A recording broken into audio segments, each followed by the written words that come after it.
As we approach the end of the financial year in Australia, it's the ideal time to start looking at the current research and predictions for what's coming up over the next year, particularly for small to medium sized businesses.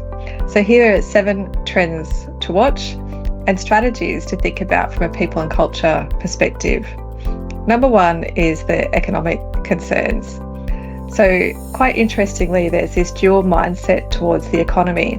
According to a JP Morgan report, there's a sense of optimism, but there's also concern around a potential recession. And I remember for many businesses during the COVID pandemic, because labour is such a huge cost, many organisations really hastily went to redundancy programs, but then 12, 18 months later really struggled to find people. So it's really important to avoid those knee-jerk reactions and have a look at how do we buffer our organisation in economic downturns. And if we have to go through a redundancy program, how do we have really clear and human processes in place? Number 2 is prioritising cybersecurity. So this remains a top concern for businesses. It's not just about technology. Human error often plays a really important part. And simple actions like password protections and data sharing, clicking on the wrong links, they can all cause issues. So it's important that we run training sessions, that we have phishing simulations, and we have communication around what cybersecurity awareness looks like in our business. Number 3 is embracing artificial intelligence. So AI is no longer just for large corporations. It is becoming more and more accessible to small and medium-sized businesses. And there are lots of opportunities there to enhance efficiency and competitiveness. I know for some people, they just don't like the idea of having to look at AI for their business.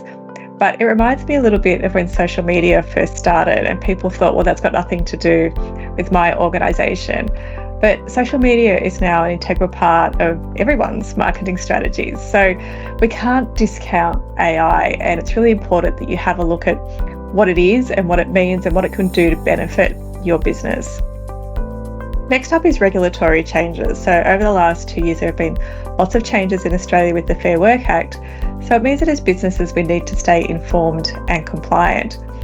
And if we're not actually staying informed, then we may just miss things. So there may be other regulatory changes as well for your business and your industry. So very important to stay in touch with your accountant and your HR consultant so that you can be across any changes that may happen with taxation or employment legislation or any other legislation. So it may seem quite tedious, but it's really important to avoid those legal pitfalls. Number 5 is implementing cost controls. So with the economic situation and inflation, controlling costs is vital. So looking, what can we do to automate our processes, to eliminate certain processes? How can we encourage creativity and innovation in our organisation so that our employees are coming to us with improvements? Number 6 is investing in growth. So interestingly, despite the economic challenges, the Commonwealth Bank has reported that many businesses plan to invest in marketing and staff training to drive growth. So investment in these areas is crucial. If your competitors are doing this and you're not, then you're risking falling behind. So have a think about how you can strategically invest in your people to stay competitive. And number 7, focusing on workplace culture. So retaining and developing great people remains a top priority for businesses.